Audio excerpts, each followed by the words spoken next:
São Simão News, a nossa cidade em notícias.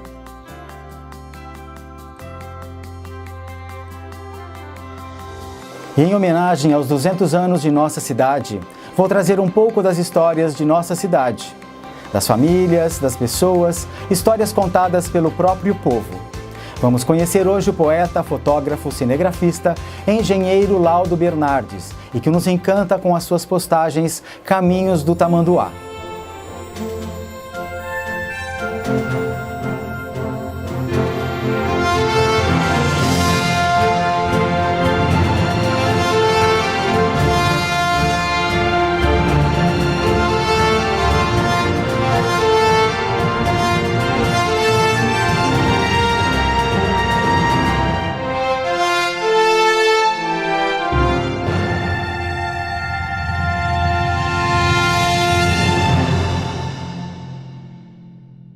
Eu me chamo Laudo José Lande Bernardes, nasci no dia 15 de novembro de 1957, tenho 59 anos. Meu pai se chama Laudo Bernardes dos Santos, 83 anos, e minha mãe, Shirley Lande dos Santos, com 80 anos. Eu tenho duas irmãs, uma chama Silvia Cristina, nasceu em 1961, então já está com seus 50 e pouquinhos anos, e a Silvana, que nasceu em 64, tem 52 anos. Eu nasci na cidade de São Paulo, capital, e com um mês de idade eu fui para Itapetininga, onde meu pai trabalhava no Banco do Brasil. De lá fui para Leme, com o Banco do Brasil com meu pai, depois Piracicaba, e enfim, viajei depois na Universidade Federal de São Carlos para estudar engenharia e vivi em algumas cidades a mais no país. Sou engenheiro de materiais, formado na Federal de São Carlos em 83, e depois de trabalhar na iniciativa privada em algumas empresas como o Grupo Votorantim, Grupo Sangoban, Grupo Eliane no Sul, eu tenho hoje uma empresa de consultoria na área de processamento de materiais e desenvolvimento de materiais. Sou casado há 32 anos com Denise Bortolotti, uma rio-clarense que adora São Simão. Tenho dois filhos, uma menina chamada Laura Bernardes, engenheira ambiental, tem 30 anos, e o meu filho Leandro Bernardes, 25 anos, engenheiro mecatrônico. Não tenho netos. No casamento, conheci minha esposa no casamento da minha irmã mais nova. Eu já tinha 30 anos quando conheci minha mulher, então nós namoramos praticamente 2 meses e casamos. Eu estudei o grupo e o ginásio numa cidade de Itapetininga. Na época do grupo era bastante rígido, uniforme, professoras mais ou menos bravas. No ginásio eu fiz uma escola pluricurricular, que a gente chama. A gente estudava de manhã, primeira, segunda, terceira, quarta série, que hoje seria a quinta série e a oitava série. E à tarde a gente tinha aulas de arte, de cerâmica, de contabilidade. Naquela época a gente ficava 8 horas na escola pública muito boa. O homem era um sapato preto, meia branca 3/4 e o nosso shortinho azul marinho e camisa branca engomada naquela época, né? No grupo eu lembro do 4º ano, a professora Angelina, que era vizinha da minha casa. No ginásio, meus professores de educação física, porque eu era muito ligado a esportes. E tive 2 ou 3 professores que marcaram muito a minha vida. Naquela época, muita música, a gente era obrigado ou não, até que a gente gostava, cantava o hino nacional toda vez que chegava na escola, hino da bandeira. Isso no grupo. No ginásio, já estávamos no tempo dos Beatles, né? Estava começando, então já dos festivais de música popular brasileira, o surgimento do Chico Buarque, a banda, enfim, era o comecinho da MPB, a minha época. Eu comecei com 8 anos nadando, numa piscina com o Venâncio Aires, em Itapetininga. Me tornei um bom nadador até os 12, 13 anos. Depois lutei judô, fui até faixa preta, fui vice-campeão brasileiro. E o esporte que eu mais gosto e aprendi a gostar, e até me formar na faculdade, foi o handebol, onde fomos campeões universitários. Naquela época que não se falava em handebol, hoje é famoso. Mas isso foi em 1972, até eu sair da faculdade em 1983. Eu joguei handebol e bastante. Eu lembro da cartilha, né? Lembro do livro de rascunho que a gente tinha. Lembro das pautas de música, lápis, lancheirinha básica, um suco de limão, pão com manteiga, uma banana, era o que a gente levava para a escola. Todos, acho que era o primeiro concurso que eu ganhei de sorteio, foi para ser caixa do desfile de 7 de setembro, adorei ter ganhado, porque tinha acho que 5 pretendentes e uma caixa só eu fui sorteado. Olha, por incrível que pareça, Itapetininga eu saí de lá com 15 anos, em 1972. E em 2012, 40 anos depois, a gente conseguiu, me emociona, né? A gente conseguiu reunir 100 pessoas em Itapetininga, todos os amigos daquela época, e fazia 40 anos que eu não via nenhum deles. E foi tudo pelo Facebook, por fotos. Eu cheguei a fazer um filme de 50 minutos, tem no YouTube, chama Reencontro em Itapetininga, onde eu mostro a foto dele desde criança, da juventude, idade madura e com os filhos. Foi 40 anos sem vê-los e de repente 100 pessoas no mesmo local, foi muito bonito. Primeiro os bailes eram nas garagens das nossas casas, né? Aquela vitrolinha, o disco, né? Bee Gees, Beatles, né? Oh, Mami Blue, umas musiquinhas todas americanas, né? Luz Negra, né? Todo aquele negócio lá. Na igreja, ajudei, na igreja quando era menino, fui ajudante do padre lá, coroinha, ajudei na missa. No ginásio eu participei daquela época, era muito famoso, ainda é. Encontro de jovens, né? Tive um grupo que chamava UPANI, era Unido para Ajudar Nossos Irmãos. E quem fazia tudo isso era um colégio de freira em Itapetininga. E aquela história do colégio de freira era muito mais voltada para a caridade dos necessitados do que ficar fazendo rezas e rezas e rezas, né? É o que eu acredito ainda hoje em qualquer religião, né? A caridade é a coisa mais importante. Ser caridoso é importante para qualquer tipo de religião. Meu último dia de aula em Itapetininga foi quando eu estava terminando o ginásio para ir embora para Leme. Foi um dia muito triste, porque eu estava saindo de uma cidade de 15 anos, indo para uma cidade de Leme, onde eu não conhecia ninguém. E depois de Leme fiz muitos amigos do colegial, e o último dia do meu colegial, eu estava indo embora com meu pai para Piracicaba. Foram 2 rupturas que marcaram a minha vida bastante. Não tive formatura de ginásio e não tive formatura de colegial por conta das mudanças do meu pai. Mas não foram, ao contrário, não foi negativo isso. Aprender a ser mais amigos, novos amigos, né? E fiz muitos amigos devido a essas várias mudanças do meu pai. E na minha vida profissional depois eu tive 4, 5 empregos, onde eu mudei bastante também.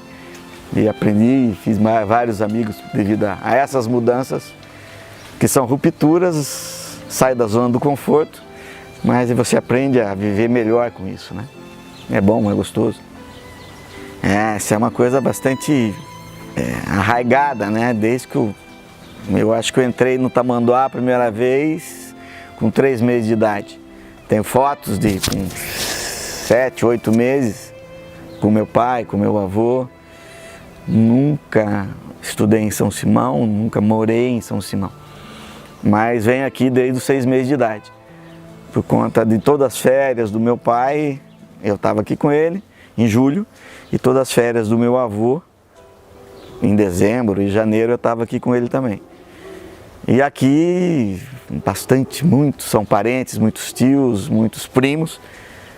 E meu avô já tinha uma casa aqui e a gente sempre estava aqui. Então eu venho para cá, eu tenho quase 60 anos, eu falo que eu venho para cá há 59 anos. Quase que ininterruptamente, porque acho que o único ano que eu não vim para cá foi quando eu me formei, fui para Santa Catarina e fiquei 10 meses trabalhando no Grupo Eliane e vim embora. Fiquei 10 meses sem ver São Simão. Acho que eu nunca fiquei tanto tempo na minha vida. Histórias são muitas aqui, principalmente no Tamanduá, a família reunida, churrasco, os amigos. Quando criança, naquela época, se era permitido caçar, eu cacei muito desde os 10 anos de idade. E aprendi com meus avós, com meus tios, a andar no mato. Até hoje ando sem caçar, obviamente. Hoje eu caço com câmera, vamos dizer assim. Hoje eu filmo e fotografo. Antigamente se matava para trazer comida para casa, porque era assim que nossos tios avós podiam trazer alguma comida, né? Era um jacu, uma cutia, uma capivara às vezes, que eles podiam trazer. Mas são histórias felizes, sempre ligado ao rio Tamanduá, aquela prainha, aquela situação, ao cruzeiro, a procissão do cruzeiro, subir a pé, a pescar no Tamanduá, a conviver com os primos, aos jogos. Na infância foi ao malo, fazer entrega com o malo, né, que é o meu tio que tinha um armazém. Tinha 12, 13 anos, montava na caminhonete e ia fazer as entregas nas fazendas, junto com os primos e tal. Eu vivia praticamente aqui o mês de julho e dezembro e janeiro. Então, dos 12 meses do ano, 3 meses eu estava aqui. A minha infância em São Simão e amigos em São Simão eu não tive. Eu comecei a ter amigos aqui com 14, 15 anos, quando estreitou alguns laços, né? Devido aos primeiros bailes, as primeiras namoradas, os primeiros jogos, os fesicas e tal, né?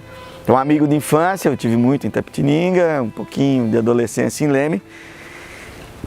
E em São Simão os amigos eram os primos, né? São muitos primos, a cidade. Eu costumo brincar que metade da cidade é meu parente de um lado ou de outro, né? Em São Simão a gente ia bastante no Tamanduá na época de férias, todo dia. Pescar praticamente também bastante, caçar uma vez ou outra. Na época a gente tinha aí torneios no inverno de futebol, no qual eu participava e acompanhava. Tinha a Semana do Estudante, no final do ano, onde a gente participava de de teatro, de jogos de vôlei, futebol, handebol, basquete, salão, poesia, enfim. E vivia uma boa com os amigos, né? Namoradas, era tudo mais calmo e tranquilo. Lembro, participei do Fesica, cantando e tocando, eu tocava flauta transversal um pouquinho. E também como ouvinte, uma época muito boa no Cine Oasis. Não, a minha fase foi de 70 até acabar o Fesica. Então eu lembro do Oasis bem, que eu tinha 14, 15, 16 anos, até os 18. Eu lembro dessa época aí, uns 4 ou 5 Fesica acho que eu participei. Eu lembro do pessoal que tocava, né? Que começou, né? Neuza, Carlinho, o pessoal do Júnior, que tocava, o pessoal que vinha, muitas pessoas, né? Bastante gente na plateia. Tem algumas fotos, né, que a gente acaba relembrando aí no Facebook, né? Muito concorrido também, né? Não só competitivo, porque tinha uma triagem, né? Então só tinha lá, sei lá, 32 músicas, que caía para 16 no segundo dia, para 4 no último dia. Se não me engano eram 3 dias, sexta, sábado e domingo. Então, muita gente se inscrevia, se não me engano, um prêmio em dinheiros e bom dinheiro para quem pudesse. E para quem queria ser artista e querer viver essa vida, era um espelho muito grande, né? Eu era mais novo, eu lembro lá de, acho que São Simão contra Getulina, se não me engano. Que foi alguns parentes lá, acho que o Suli, que era meu primo, o Bernardes foi o goleiro, naquele chuta-chuta, a Marli, que eu já vi Marielza, que era minha prima. Eu lembro do dia lá no programa do Silvio Santos e tal. Tem algumas fotos no meu Facebook lá que eu acabei fotografando de algum álbum. Acho que foi álbum do seu Toninho do Cartório, né? O Toninho Castro, né? Seu Antônio Castro. A gente chamava ele de Toninho do Cartório e tem um álbum com todas as fotos. Ah, não, a minha lembrança de São Simão vai até bem lembrado, até 1983, quando me formei na Federal de São Carlos. Aí fui trabalhar, fui embora, casei. Até 83 eu praticamente estava sempre aqui, meu avó era viva, meu avó, meus tios. Aí quando me formei, trabalhar e voltei 1, 2 vezes por ano para cá. Do Recreaço eu lembro dos carnavais, teve um carnaval que eu ajudei a fazer a decoração, que era o Luiz do Evandro, o Luiz Fonseca, que era o presidente, e a esposa, que é a Marli. Era uns baralhos ciganos que a gente confeccionou, foi um carnaval no Recreaço, foi acho que entre 80 e 82. Nas festas da cidade eu me recordo bastante da quermesse do Lar dos Vicentinos, né, que tinha, famosa. Desde criança a gente ia nessas festas de julho. Tinha as festas de Santo Antônio também, mais das festas juninas, né? Quase toda a paróquia tinha sua festa junina e eu estava de férias aqui em julho, né? Então participava delas. Torneio de inverno eu desde molequinho, 10 anos, 12 anos, sempre assisti. E quando eu estava com uns 22, 23 anos, cheguei a participar do torneio. Fui um atleta do torneio, com o Pipa, que era meu primo, Antônio Castro, Tarcísio Sartori. Acho que foi o último ano que o torneio de inverno aconteceu na forma onde era o clube do IP, né? O IP Clube ali do lado do Oasis. Aí tinha o tênis clube também, que nós não falamos. Eu tinha uma quadra de tênis lá, onde eu reformei essa quadra em 1980, 81, junto com o Sedimur. Eu era professor de tênis em Leme e Itambaú, e no dia do Semana de Estudante, que é do pessoal da Chaplin, junto com o pessoal da Universitária, eu reformei a quadra junto com o Edmur, professor Edmur, e foi o primeiro torneio, depois de muito tempo, que teve um torneio de tênis de campo, que a gente chama, né? Mas é de saibro.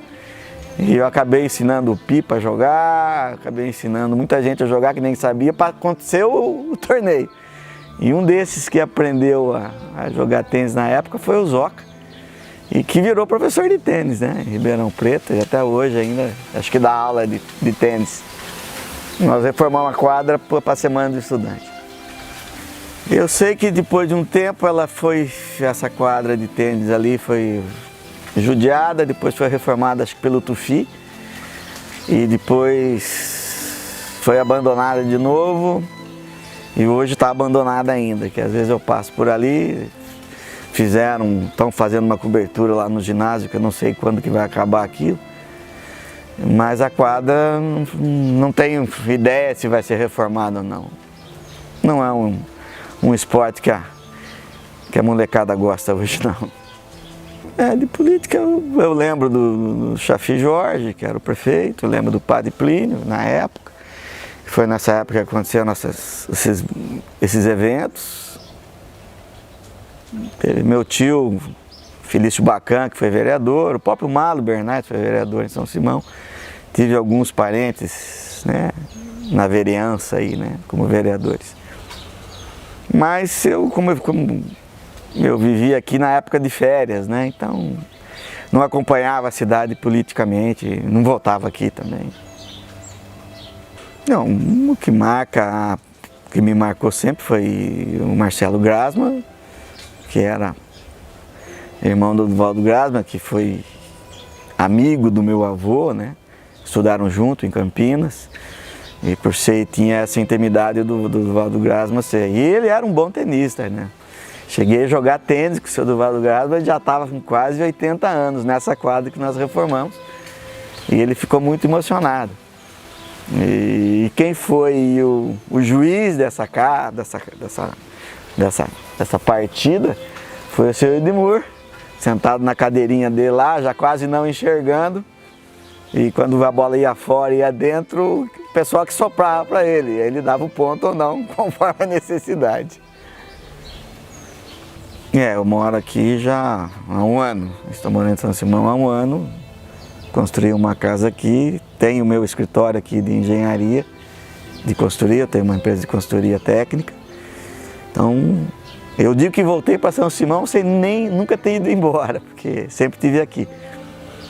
E hoje São Simão não é nada diferente do que várias cidades pequenas que passam por várias necessidades e a principal dela é a necessidade social, né? Trazida pela droga, pela falta de emprego, mas ainda é uma cidade boa, tranquila e sofre como toda cidade pequena, né? Bom, Antônio Bernardes é meu bisavô, veio para cá antes de 1900, iniciou cortando lenha, tirando tora no mato para a estação de ferrovia. Naquela época tinham 4 estações, 4 linhas de trens aqui, né? Ele, por ser um bom cozinheiro, acabou se tornando o cozinheiro da linha de ferro, trabalhou em vagões e conseguiu comprar um pequeno lugarzinho aqui no centro de São Simão, que foi o Armazém Bernardes, por muito tempo. Passou para outra geração, que foi o filho dele, Malo Bernardes. E esse meu bisavô que foi o iniciador da família Bernardes, né? Ele veio de Portugal e casou-se com uma portuguesa daqui de São Simão, simonense, que era Maria da Mata, filha do Antônio da Mata com a dona Maria Vasconcelos da Mata. Tiveram muitos filhos, o Antônio Bernardes teve 10 filhos, sendo o Osório o primeiro filho e o último filho, o Antônio Bernardes, ou Tula, que se chamava Arthur Bernardes. Todos falecidos, o último morreu há 3, 4 meses. Todos os meus tios avós, aprendi um pouquinho com cada um. E no armazém não conheci meu bisavô, né? Ele morreu em 1955, eu nasci em 57. Mas participei desse armazém nas férias, ajudando meu tio Malo, Osmar Bernardes, minha tia Odete, junto com o Pipa, com a Marli, com a Sula, com a Fátima Mázaro, que a minha tia Odete cuidou dela, que era a nossa prima também, e fazendo entregas. E na época, aquele armazém em 1910, 1920, era um centro da cidade como outros armazéns, né? E ele tinha um bom armazém lá e ajudava muitas pessoas. Doava muitos alimentos, pela história do meu avô, né? O mais velho, que sempre participou lá. E ela tem uma história muito interessante dele, que quando algum vendedor vinha novo, ele já tinha aquele contato com os fornecedores. E quando chegava um vendedor na cidade e queria vender para o seu Antônio falava assim: pois então, Gajo, eu vou te dar uma prova. Se tu andares o quarteirão inteiro com este dedo levantado para cima, além de eu te comprar a sua mercadoria, eu te dou uma cerveja estupidamente gelada que fica guardada no gelo e na cortiça, na serragem, porque naquela época não tinha geladeira elétrica. E o vendedor falava: não, seu Antônio, o senhor é um português, mas não é burro. Como que é a história? Com esse dedo levantado para cima, o senhor dá a volta ao quarteirão. Se não deres essa volta, com esse dedo levantado para cima, tá vendo a molecada toda gorizada aqui, você vai pagar um pé de moleque para cada um. E a molecada já estava esperando, que sabia que vinha a treta, né? E aquele calor: mas eu posso tirar a camisa, o paletó, senhor Antônio? Claro que pode, Gajo. Vai, que eu tenho mais o que fazer. Então esse cara levantava o dedo para cima e o quarteirão era longo. Não era um quarteirão normal ali hoje Praça Bernardes. E esse gajo ia, pá, e a molecada atrás, vai perder. Não. Chegava na porta do armazém, no balcão, que tem um balcão de mármore preto, bonito.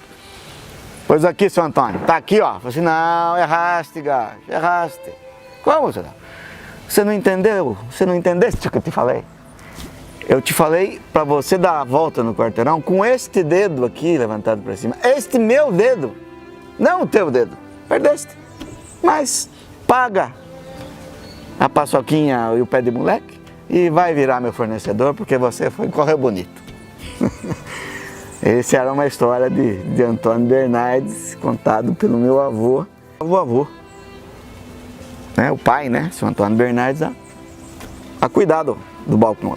E esse preto do cabelo bom aí, chegou lá e pediu uma pinga pro meu avô. E meu avô falou assim, é R$1.000, R$1 e tal. Você quer isso, menino? Eu não pago pinga aqui, ó. Seu pai me dá. Você é o Osório, né? Você é o Osório. Aquele que estuda lá, Campinas, Então me põe a pinga. Eu falei, não, se o senhor não der o dinheiro, o senhor não vai pôr a pinga. Por que eu tenho que dar a pinga? Ah, você não vai me dar a pinga?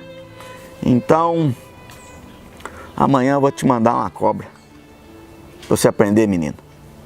E foi embora. E disse que no dia seguinte, atrás do armazém onde eles moravam todos, eram 10 filhos, a tia Sinica, a tiazinha, mais nova, estava sentada no chão, perto do fogão a lenha, na hora que às 5h30 da manhã, na hora que o Osório entrou, né, 14 anos, e uma cobra, uma cascavel, estava entrando, porque era na parede aquilo, era tudo tábua, fechadinho, e chamou o Antônio Bernardes, o pai, chamou o pai, venha ver. E o pai conseguiu matar a cobra. E aí o Osório contou para o pai que, olha, aconteceu isso aqui ontem, pai. Eu não quis vender a pinga pro preto cabeludão lá, e ele falou que ia mandar uma cobra. E ele mandou a cobra. E eu acredito que foi ele que pôs a cobra aqui, pai, porque eu não acredito nessas coisas de feitiço. Eu falei assim, eu também não acredito. Mas pode deixar. Nisso, todo mundo ficou sabendo que a cobra foi lá, quase picou a tia Sinica, a tiazinha, uma irmã do meu avô. E a cidade toda ficou em alerta. E aí chegou esse preto do cabelo bom lá, umas 10 horas da manhã no bar. O Osório estava lá e falou assim, aí Osório, gostou da cobra? Gostei. Vai me dar uma pinga? Sim, eu não.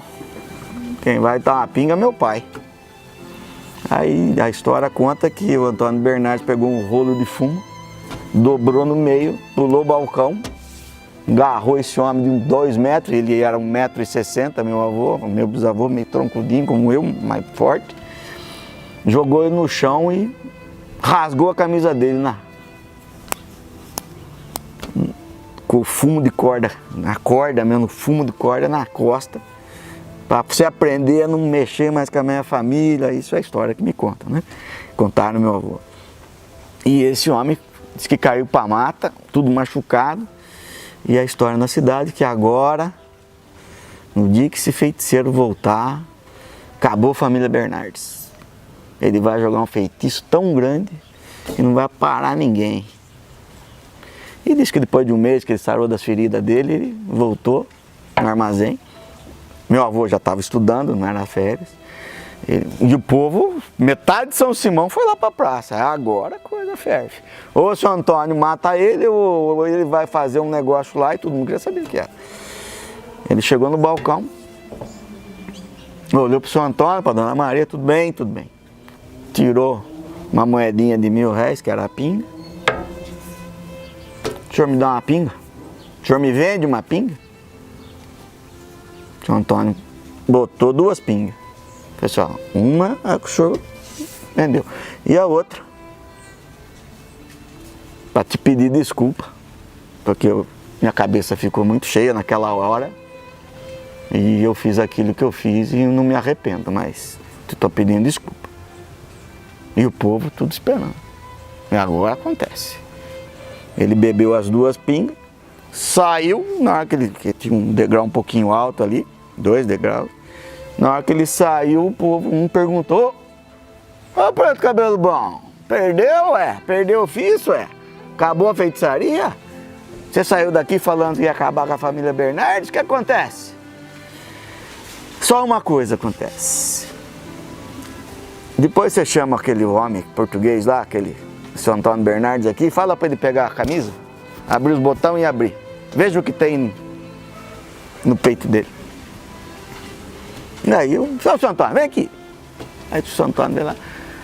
Oh, o homem é que jogou um feitiço no senhor. Falou que para o senhor abrir a camisa aí, o senhor não está tendo problema nenhum? Não, por quê? Então abre a camisa. Aí ele abriu a camisa. No que ele abriu a camisa, ele é bem peludo que nem eu, bastante. E uma cruz branca de pelo certinha no peito. E esse preto cabelo bom falou assim, naquele peito, com aquela cruz branca, não há feitiço que pegue. Por isso não tem como jogar feitiço nessa família. E essa é a história disso aí. E eu vou contar uma coisa para você que me emociona. Eu desde molequinho, escuta essa história. Quando nasceu meus primeiros pelos, eu queria uma cruz branca. Interessante que eu comecei aqui, mudei para cá faz um ano, e a cruz está descendo, está ficando branco. Só aqui e aqui, o resto está tudo preto. Eu não sei, né? Eu tenho uma intimidade muito grande com isso tudo aqui, né? Com a cidade, com meus parentes, me emociono muito quando falo deles, mesmo não ter conhecido alguns, né? Mas essa da cruz que eu escutei com 10 anos, 9 anos, escutei essa história, que ali não pega feitiço, porque você tem uma cruz branca no peito. E eu hoje com 60 anos, ele morreu com 74. Mas eu com 60 anos, e acho que aconteceu isso na vida dele com 60, vamos dizer. Eu estou começando a ter uma cruz branca, será? E tem a família assim, tem alguns que bem bastante peludo, tem outros que não tem muito pelo. Mas essa é a historinha mais uma história do Antônio Bernardes. Ele através que foi o Miele, né? Acho que o Benito Miele que deu o nome da praça, né? Praça Bernardes, Praça Antônio Bernardes, né? Porque ali não existia uma praça, né? Na época dele era, segundo dizem, era um molecado jogava bola. Meu pai que viveu aqui até os 14 anos, vivia ali pelo meio ali. Era logo depois da praça, onde tem as casas, era um brejão que ia até a beirada do rio lá para lá, não tinha casa nenhuma ali, né? E ali era um ponto de encontro das mulheres, das rendeiras, dos cavalos, né, que bebia água ali, na época do armazém, estou falando 1920, 1930, né, antes da Revolução, antes da Guerra. Tal. Essa é a história do armazém, é uma história interessante também, porque a nossa família é Bernardes, mas tem um tal de Santos, né, e toda a mercadoria que chegava em São Simão para os armazéns, e um dos armazéns era do meu bisavô, Antônio Bernardes, passava na frente do cemitério, que a linha passava ali na frente do cemitério. E o trem parava ali, não tinha hora, não tinha dia, você fazia a compra por um vendedor que passava ou por telégrafo na época. Então se pedia várias coisas, o trem parava lá 2 horas da tarde ou 2 horas da manhã e você lá ia buscar as coisas. E o interessante aqui na cidade é que o que vinha no saco? Então ele pedia 10 sacos de feijão, 10 sacos de arroz, 10 sacos de farinha, uma barrica de bacalhau. E não tinha muita nota fiscal, era tudo no pedido. Então vinha marcado no saco, né, escrito ou carimbado AB de Antônio Bernardes. Mas existia também o seu Antônio Burim, que tinha um armazém, que era AB também, e tinha o senhor Argemiro Bartilotti, que era AB também, tinha também Badan, que não sei se é o seu Badan, alguma coisa, que era AB. No fim eram 4 armazéns que tinham AB, os nomes dos donos. E dizem que o meu, por ser o armazém de São Antônio Bernardes, o maior, mais rico, mais famoso, as mercadorias melhores eram dele. Só que quem chegava primeiro era AB, AB, AB, então 3 sacos é meu, então o seu Bartilotti, o seu Badan pegava o que lhe convinha, porque não tinha hora para o trem chegar, e o trem parava, você tinha que correr. E aí apesar, né, de ser um português, mas não é um português nada burro, ele botou o nome de Santos na família, para que viesse carimbado no saco ABS, Antônio Bernardo Santos. E assim ele podia pegar a mercadoria realmente que ele tinha comprado, se era de primeira ou se não era, para não ter confusão. E os outros AB ficaram com as outras mercadorias que eles compravam. Então essa é a outra história, porque tem o Santos na família Bernardes, eu sempre perguntei desde moleque. E quem me explicou isso foi meu avô, que era o filho mais velho, que tinha mais contato com o próprio pai, né? Era o Osório Bernardes que contou essa história. Bom, eu comecei a construir minha casa em São Simão há 4 anos. Fiquei quase 5 anos procurando um lugar que eu, né, achei um terreno perto do Caviga e fiquei 4 anos construindo minha casa, meu escritório de engenharia e tal. E no dia que eu, lá atrás, no dia que eu conseguisse começar a construir uma casa em São Simão e vim morar para São Simão, eu tinha quase que um pacto aí com meus tios avós, aqueles que abriram o tamanduá, de ir toda tarde para o tamanduá. É vamos dizer, uma promessa bem prazerosa, né? Porque promessa às vezes não é muito prazerosa, né? Mas essa é uma promessa que eu falei assim, não, quando eu estiver em São Simão, morar em São Simão e estiver em São Simão toda tarde, 4h30, 5 horas da tarde, eu vou até o tamanduá, mergulho, para lembrar deles, o que eles fizeram, para continuar viva, porque memória é uma coisa que é que nem exercício físico, se você não ficar fazendo, você acaba perdendo. Então eu lembro muita coisa porque sempre eu estou lembrando daquilo e tal. E eu brincava com os pedreiros, que chegava às 4h30 da tarde, que eu ia embora, que eu ia para o tamanduá, mas às vezes estava chovendo, às vezes estava muito frio, às vezes estava ventando. E eles falavam assim, mas vai para o tamanduá? Com esse frio? Eu falei assim, não, é uma promessa que eu tenho que pagar, porque no caminho do tamanduá, quando eu passo no tamanduá na frente do posto do Pica-Pau, tem uma lombada. E do lado dessa lombada tem o muro do cemitério. E na hora que o carro passa na lombada, já tem que deixar os vidros abertos, porque aqueles que já foram para o outro lado e estão com vontade de ir para o tamanduá, vão comigo. Então vai o Malo, vai o Felício Bacan, vai o seu Jacó, vai o seu Hermenegildo, são meus tios que estão lá e aproveitam a carona. Como eu aproveitava a carona deles, que o Malo ia todo dia de tarde, ele pegava a caminhonete dele, punha a molecada e ia para o tamanduá. Então eu brinco que eu vou para lá com eles e eles vão lá, cada um fazer o que gosta, né? O Tula caçar, o Malo pescar traíra, o Hermenegildo pescar lambari, o Nenê Bernardes fazer o churrasco dele com o Paulo. E essa é a minha maneira de retribuir aquilo que eles fizeram lá atrás, né? Então gosto de pensar que eles estão comigo lá, porque eles estão lá mesmo, né? Foram eles que abriram aquilo lá com várias outras pessoas, né? Então o tamanduá por mim, a tardezinha é um reencontro e uma maneira de memorizar tudo aquilo para que eu não perca essas histórias, né? O tamanduá que eu sei de pequenininho, quando eu era pequeno, tinha o primeiro tamanduá ali e surgiu, um diz que surgiu por causa da argila, eu digo que não foi por causa da argila, pode ser o terceiro. Eu sou engenheiro de materiais, sou engenheiro cerâmico, quer dizer, é um acaso na minha vida, né? Eu fui fazer engenharia de materiais e me tornei um engenheiro cerâmico. O que é isso?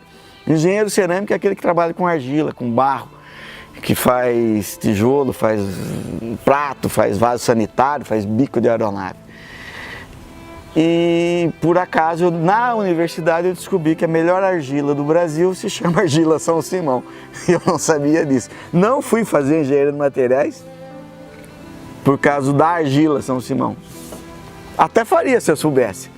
Eu sabia da argila que era tirada aqui quando eu era moleque, o pessoal punha lá e tal. E foi na universidade que eu descobri que a argila de São Simão era a melhor argila para fazer vasos sanitários, privadas e louças, que até então era importada da Inglaterra. E esse nome de argila era ball clay, que é ball é bola, clay é argila. É a argila que você consegue fazer uma bola na mão.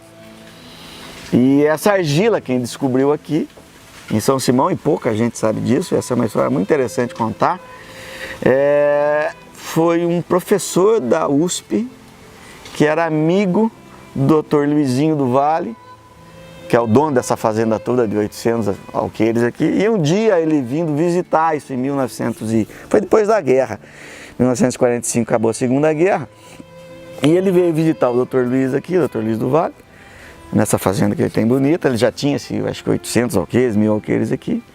E o tamanduá primeiro já existia, mas não era ali que tirava a argila, era um pouquinho mais para frente. E esse professor que chama Pércio de Souza, se não me engano está vivo, deve ter uns 90 anos, tem um livro sobre isso, ele veio visitar. E quando ele veio visitar o tamanduá, ele viu essa argila e, como ele era um engenheiro químico da USP, ele perguntou para o doutor, ele falou, isso aqui dá um monte de argila aqui, o pessoal vem buscar. Na época já existia um pouco de cerâmica artística ali em Porto Ferreira, o pessoal vem tirar aqui, mas não me importo muito com isso não, porque o negócio é outro, tal. E esse doutor Pércio levou essa argila para a USP, analisou e descobriu que essa argila era exatamente a mesma argila que se importava da Inglaterra, com o nome Balclay, para fazer as louças cerâmicas aqui no Brasil.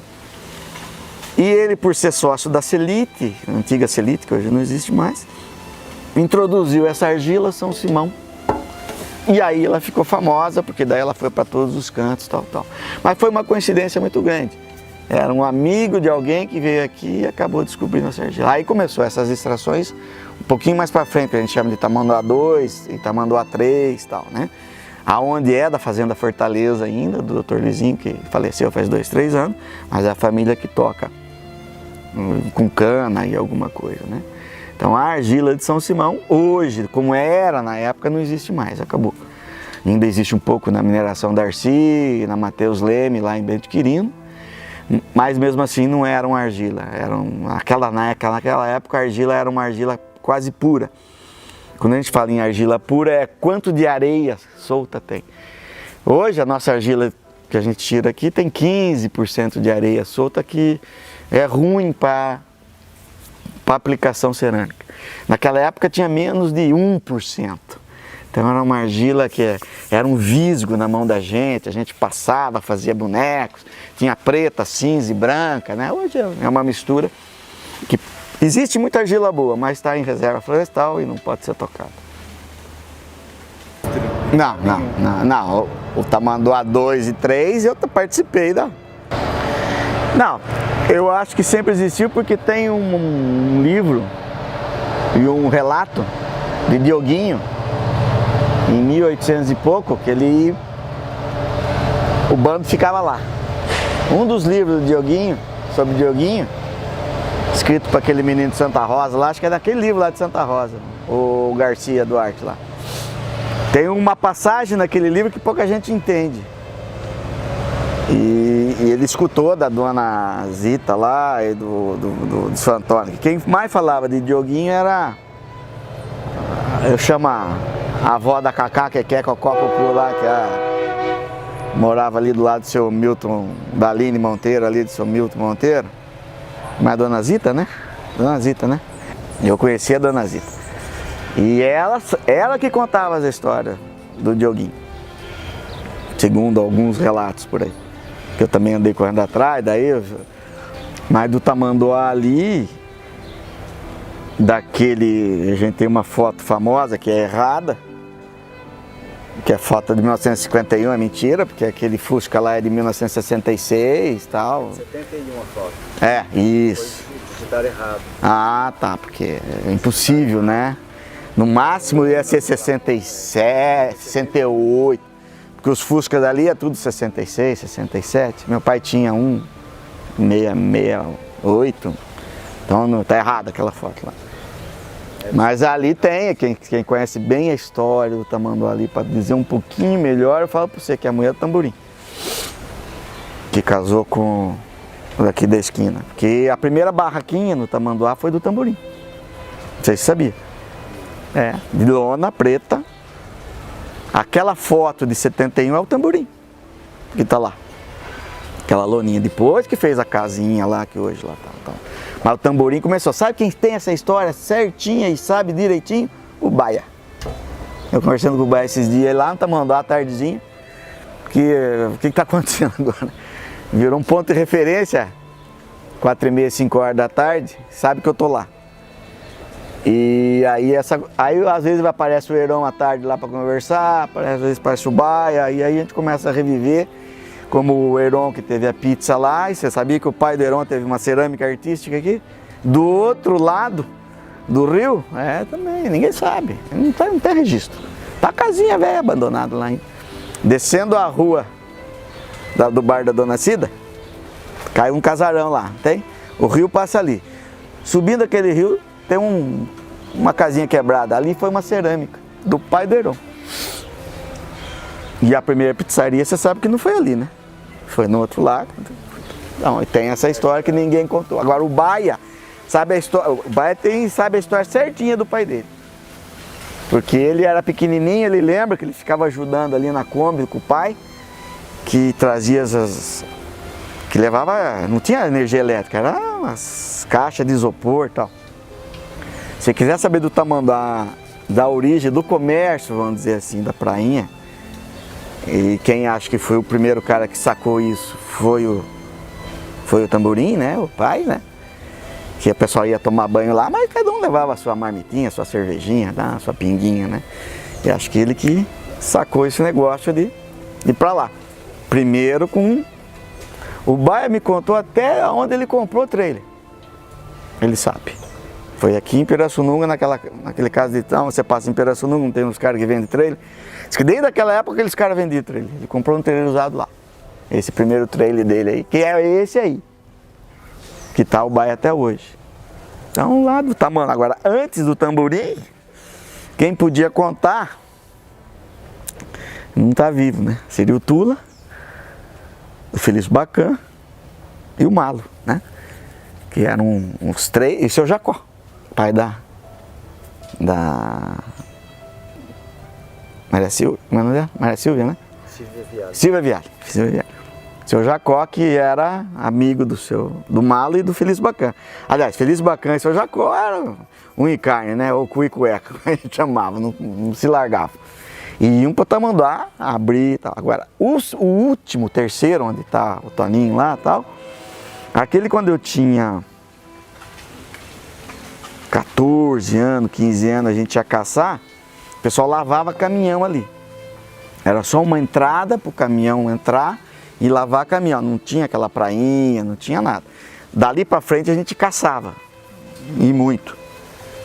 Aí quem abriu ali foi o Felício Bacan, o seu Jacó e o Malo Bernardes, a facão, porque aí vinha um caminhão, o segundo caminhão, aí o Malo ia lavar a caminhonete dele, e aí começou a ficar apertado, aí começaram a tirar um pouquinho o mato daqui, aí era uma correnteza muito funda, aí começaram a abrir, a largar um pouquinho, aí foi assoreando um pouquinho, a areia começou a chegar, e aí fez. Eu tenho fotos de lá, de 86, que foi a Denise que tirou, que tá eu, meu avô e meu pai. E na foto atrás, que é lá atrás, tem uma reta escavadeira tirando argila, que é onde hoje é proibido. E não tem uma árvore, tudo limpo, limpo. Foi limpo até quando o Leandro tinha, até quando o Jacos custou, né, que foi lá, começou a comprar, a ficar lá, e aí que ele plantou algumas coisinhas ali. Eu tenho algumas fotos, algumas filmagens do Tamanduá de 1980 e pouquinho ali também, tudo limpo, sem nada. Mas a foto mais antiga que eu tenho lá, que dá pra ver que é de 86, minha filha nasceu em 87, 86 eu tenho uma foto bonita, que a traseira assim é o Tamanduá pelado, não tem nada, né, e o riozinho ali.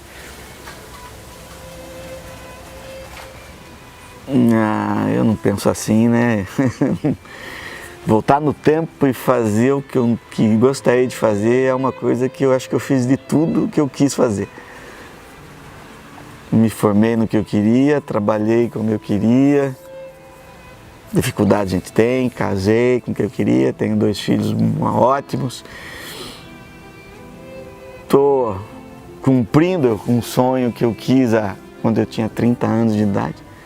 Eu, quando me formei com 25 anos, eu queria trabalhar na cidade de Porto Ferreira, porque lá tinha uma fábrica de cerâmica de Porto Ferreira. E eu tinha chance de trabalhar lá. Eu só queria trabalhar para ficar perto de São Simão. Que era o mais perto que eu ia conseguir. Trabalhar em Porto Ferreira para poder talvez morar em São Simão. E aí um dia eu falei que eu queria voltar para cá. Queria com 40 anos, com 50 anos, consegui agora com 60 anos. Mas não tenho nada que eu gostaria de fazer que eu não fiz e continuo fazendo. Eu tenho muita coisa para fazer, eu me preocupo com o que eu vou fazer. O que eu deixei de fazer, se eu deixei um dia de fazer, eu acho que logo em seguida eu acabei fazendo o que eu queria e de um jeito ou do outro. A vida não foi tão triste assim para mim, não, de me cortar desejos que eu não pude cumprir. Eu imagino que falando em gerações, eu tenho como a primeira geração aqui da minha família em São Simão, e eu até escrevi uma árvore, montei uma árvore genealógica, do Antônio da Mata, que seria meu tataravô. Depois a Maria da Mata com Antônio Bernardes, meu bisavô, 2ª geração, meu avô 3ª, meu pai 4ª, eu sou a 5ª geração dos Mata, dos Bernardes a 4ª, mas dos Mata a 5ª, e meus filhos a 6ª. E voltei para cá para morar, para trabalhar, para ver os amigos e ajudar o que puder, a cidade, as pessoas. E o que pedir para as próximas gerações é que mantenham a história, né? Consigo escutar, eu fui assim, né? Eu gostava de história, de meu avô falar, de meu tio falar, de outro falar, de quem que era esse, por que foi assim e tal. Então hoje a gente escrevendo um pouquinho vai deixar para esse pessoal, mas que viva a vida bem, estudem, trabalhem, e sejam caridosos. É o que todo pai quer para todo filho, né? Para todo amigo, né? Sejam felizes da maneira que acharem melhor, né?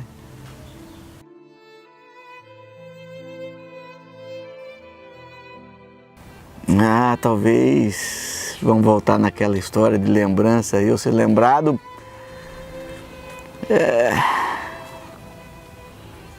obviamente pelos meus filhos, né? Porque é esses que vão ficar. E pelos amigos, sei lá, do que, né? Você está com 60 anos, eu costumo dizer para os amigos, estou voltando de onde eu nunca fugi e nunca parti. E eu tenho 60 anos, vou viver bem ainda mais 15 anos, mais 20.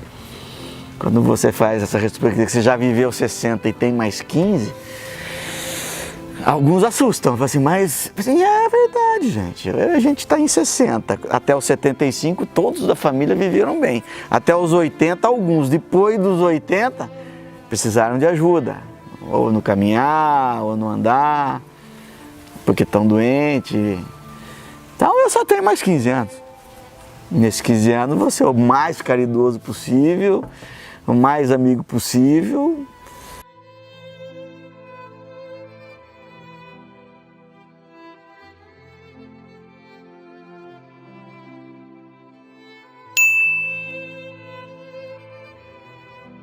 Hoje presto uma saudosa homenagem para o Zé Patudisco, artista simonense de coração e que hoje se tornou uma estrela brilhante no céu.